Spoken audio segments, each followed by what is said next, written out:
plants and animals from this area, and we've set aside about half of our property here as a wildlife refuge to give a home to a lot of those native animals. But as we start to leave the forest here, we're actually coming up on another animal well known for its stripes, some of our Grevy's zebra.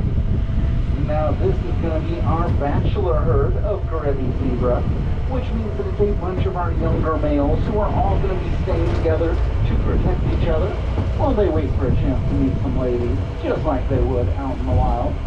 But unlike those other animals we saw out in the forest using those stripes to blend in, the stripes on these zebra aren't very good for doing that because they do spend their time together in very big groups out on the savannah. But, as you'll see over there on the left, those stripes are actually really good for helping them blend in with each other.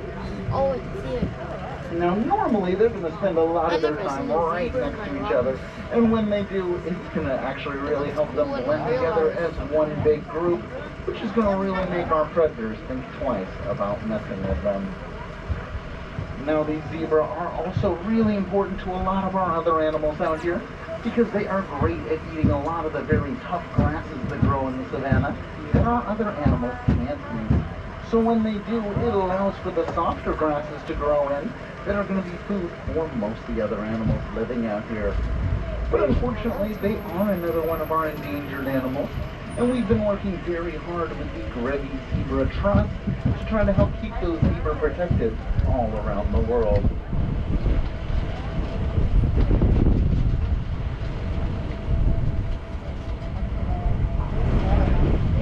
Just around the corner here, we have another one of our larger antelope again.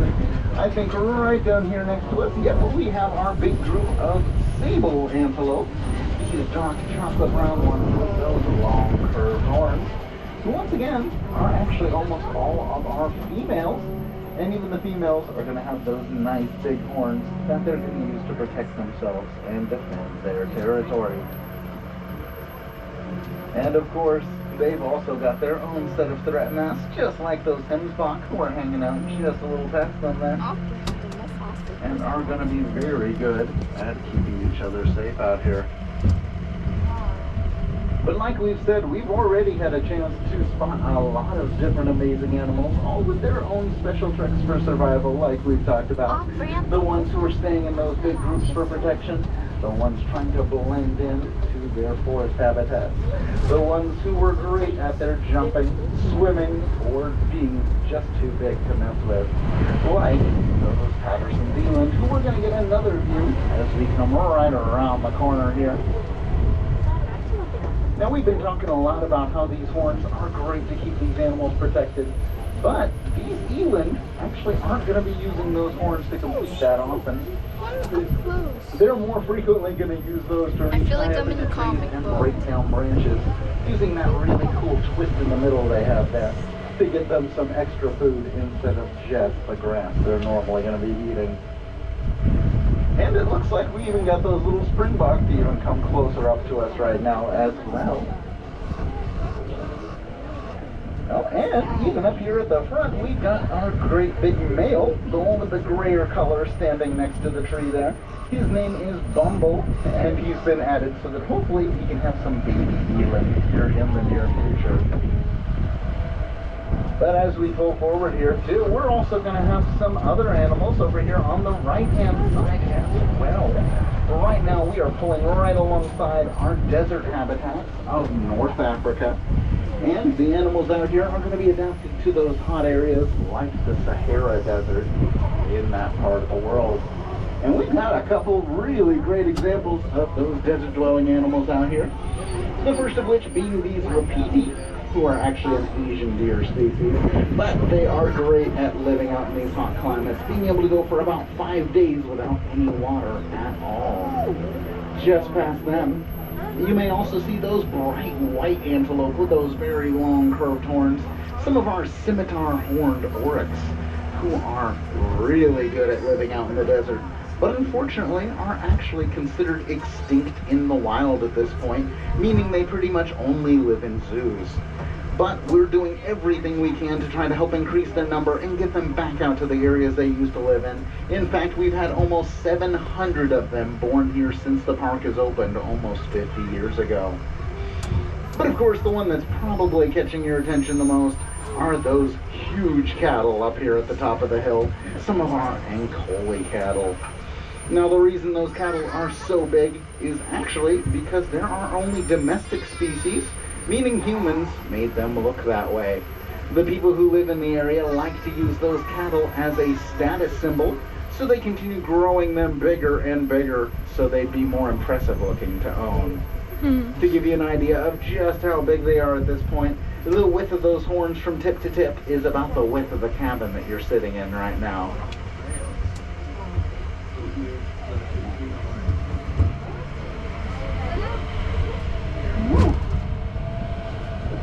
Now, you may have also noticed that out here on our tour, we've actually been seeing almost all female animals, and there have actually been very few males out here. And there's a couple different reasons for that.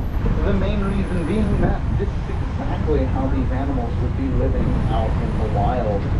Just like we mentioned with those zebra, a lot of the time the males are going to go off on their own in their bachelor herds, while the females and the kids stay together in their much bigger groups, along with some of the more mature males who will help keep them safe.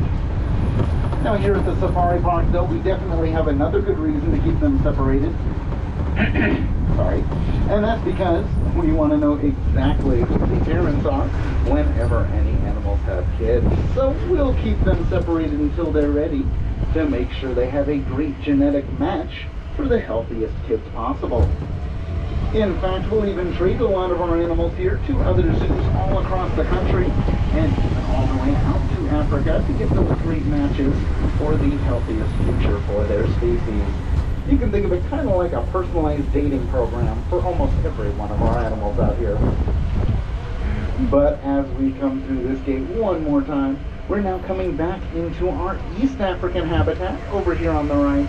And the animals out here are still going to stand in those big groups, but they're actually mostly going to be migrating through these areas as they change from season to season, looking for the best food.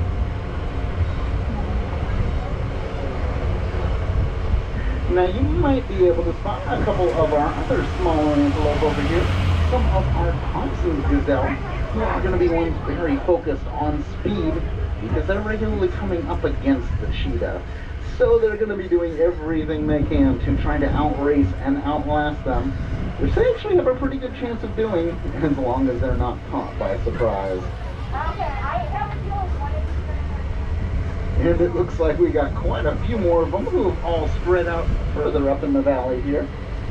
But we're also going to be keeping an eye out for some of our other bigger animals out here as well, including some more of our giraffe and our group of rhinos who seem to be resting up on top of the hill over there, over to the right. Now, these rhinos are some of those southern white rhinos who we would have seen at our rhino rescue center.